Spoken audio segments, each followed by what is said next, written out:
நீண்ட ஆயுளோடும் நல்ல சுகத்தோடும் மனம் நிறைந்த மகிழ்ச்சியோடும் எப்பொழுதும் இன்பமாயிருக்க கடவுளை பிரார்த்திக்கொண்டு தெய்வீக களஞ்சியம் சேனலுக்கு உங்களை அன்போடு வரவேற்கிறேன்.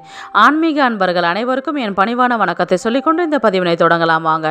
நம்ம சேனலை இப்போ தான் ஃபஸ்ட் டைம் பார்க்குறீங்கன்னா ப்ளீஸ் சப்ஸ்கிரைப் பண்ணிக்கோங்க. நான் போடுற பதிவுகள் உடனுக்குடன் உங்களை சேரும். அதன் மூலம் நீங்கள் கேட்டு பயன்பெறுவீர்கள். இன்றைக்கி எதை பற்றி தெரிஞ்சுக்க போகிறன்றது பார்த்திங்கன்னா, வளர்பிறை பஞ்சமி என்றைக்கு வருது, திருமண தடை, பண வரவு, கடன் பிரச்சனை தீர சிறிய பரிகாரம் இருக்குது, அதை எப்படி செய்யறது பார்க்கலாம். வாங்க வீடியோக்குள்ளே போகலாம். பஞ்சமி என்றாலே உடனே நம் நினைவிற்கு வருவது வராகி அம்மன் வழிபாடு. அதுவும் மாசி மாதத்தில் வரக்கூடிய வளர்பிறை பஞ்சமி திதி என்பது மிகவும் விசேஷமான ஒன்று. அனைத்து விதமான வேதனைகளையும் கஷ்டங்களையும் கடன் பிரச்சனைகளையும் தீர்க்கக்கூடியது வராகி அம்மனின் பஞ்சமி வழிபாடு. வராகி அம்மனை உண்மையான அன்புடனும் முழு மனதுடனும் வராகி அம்மனை வழிபட்டோமே ஆனால் மனம் இறங்கி நாம் வேண்டிய அனைத்தையும் தரக்கூடிய ஒரு அன்பான தாயாகவே அவள் விளங்குகின்றாள். ஒரு குறிப்பிட்ட மாதத்திற்கு இந்த தெய்வத்தை வணங்க வேண்டும் என்று இருக்கின்றது.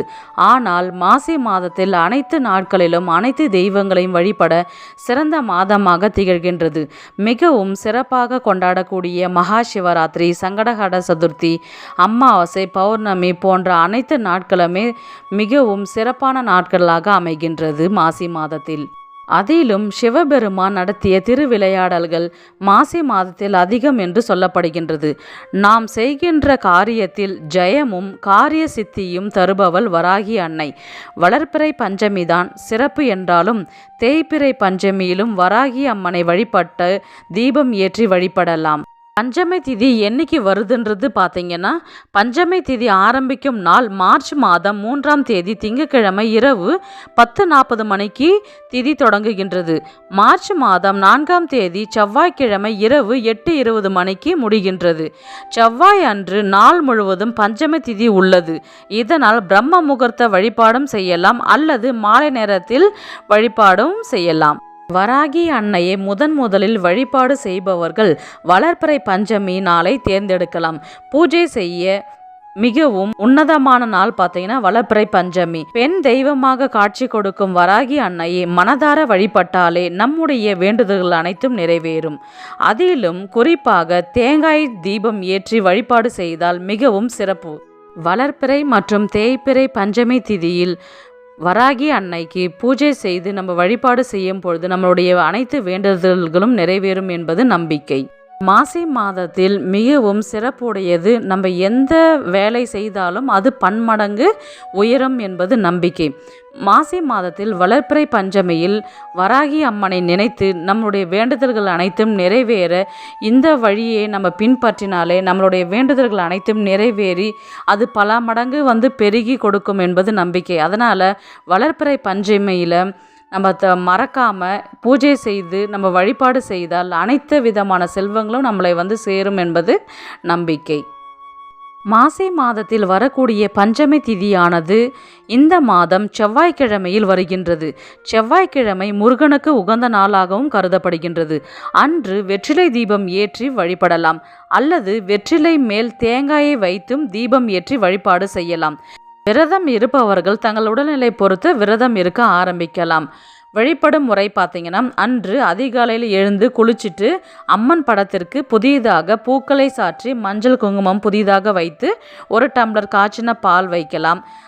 வெற்றிலை பாக்கு, பூ, பழங்கள் வைத்தும் வழிபாட செய்யலாம். சிலைகள் இருந்தால் அபிஷேகம் செய்ய வேண்டும். ஏதாவது 5 பொருட்களை கொண்டு அபிஷேகம் செய்ய வேண்டும். 5 அபிஷேகம் என்று எதற்காக நம்ம குறிப்பிட்டு சொல்கிறோன்றது பார்த்தீங்கன்னா, சப்த கன்னிகளில் 5வது இடத்தில் இருப்பவர் வராகி அம்மன். பஞ்சமி என்ற சொல் பார்த்தீங்கன்னா 5 என்ற எண்ணை குறிக்கும். அதனால் 5 அபிஷேகம் பொருளை வச்சு நம்ம அபிஷேகம் செய்யணும். சிகப்பு நிறத்தில் இருக்கும் மலர்களை சாற்றி நம்ம வழிபாடு செய்யலாம். அன்று செவ்வாய்க்கிழமை இருக்கிறதுனால முருகனுக்குமே நம்ம சிகப்பு கலரில் செம்பருத்தி, அரளிப்பூ 2 பேருக்குமே அழகாக வச்சு நம்ம பூஜைகள் செய்யலாம். வெற்றிலை தீபம் ஏற்றலாம். வெற்றிலையை நல்லா அழகாக பரப்பிட்டு அதுக்கு மேலே தேங்காய் வச்சு நம்ம தீபம் ஏற்றி வழிபாடு செய்யலாம். தேங்காய் தீபம் நீங்கள் வீட்டில் ஏற்றுற மாதிரி இருந்தால் தேங்காய் எண்ணெய், நெய், நல்லெண்ணெய் விட்டு நீங்கள் வீட்டில் சிகப்பு திரி போட்டு நீங்கள் வீட்டில் தீபம் ஏற்றலாம். இல்லை நான் கோவில் போயிட்டு தீபம் ஏற்றிட்டு வர வழக்கம் உள்ளது என்று சொல்பவர்களுக்கு இலுப்பை எண்ணெய் வச்சு சிகப்பு திரி போட்டு நீங்கள் விளக்கு ஏற்றலாம்.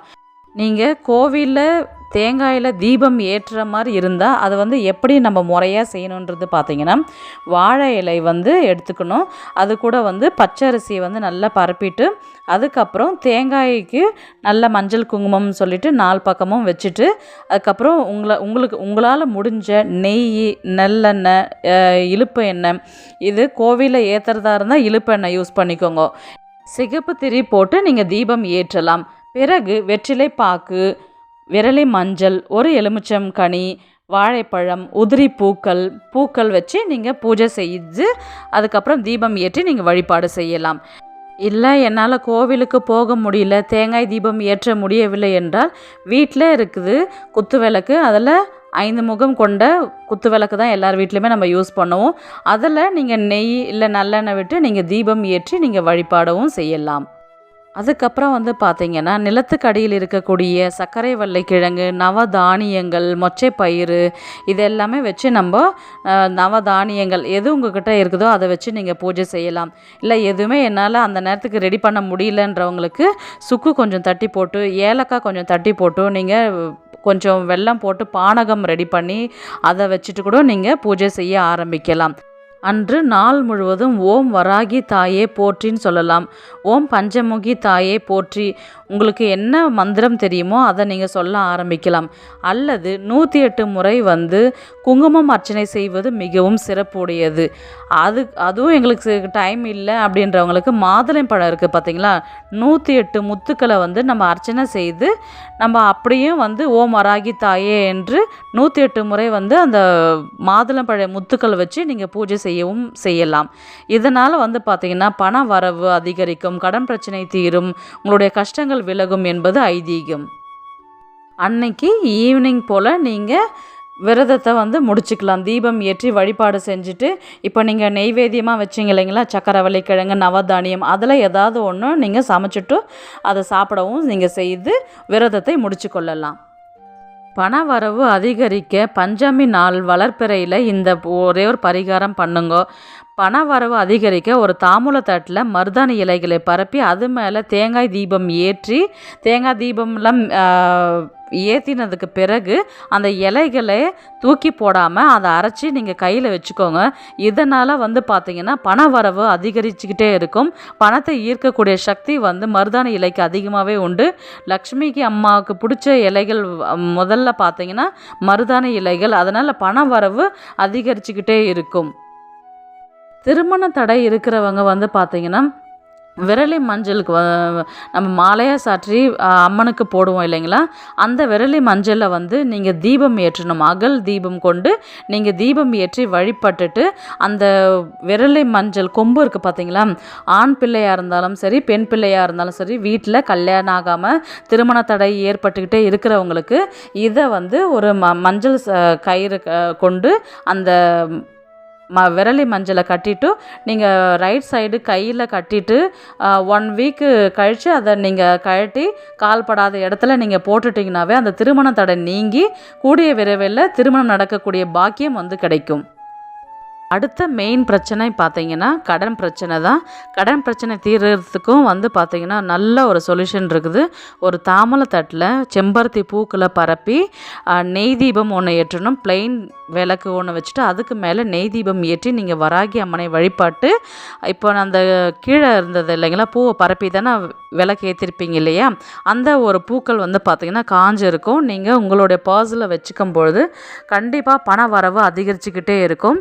இன்னொன்று நீங்கள் அம்பாள்கிட்ட இப்படி வேண்டிக்கணும், எனக்கு கடன் பிரச்சனை தீரணும், அதற்கான வழியும் வருமானமும் நீங்கள் எனக்கு அதை பெருக்கி கொடுக்கணும், இதனால் என்னுடைய பிரச்சனைகள் அனைத்தும் தீர்ந்து நான் நிம்மதியான வாழ்வதற்கு நீங்கள் ஒரு வழி வகுக்கணும் என்று அம்பாளை மனசார வேண்டிக்கிட்டு நீங்கள் பூஜை செஞ்சிங்கனாவே கண்டிப்பாக கடன் பிரச்சனை வந்து அடுத்த வர வளர்ப்பிறையாகட்டும் தேய்ப்பிறையாகட்டும் பஞ்சமைக்குள்ளே உங்களுக்கு ஒரு நல்ல ரிசல்ட்டு கிடைக்கும். இந்த வீடியோ உங்களுக்கு பிடிச்சிருக்குன்னு நான் நினைக்கிறேன். நெக்ஸ்ட் ஒரு நல்ல பதிவில் சந்திக்கலாம். உங்களிடமிருந்து விடைபெறுவது உங்கள் புனிதவதி.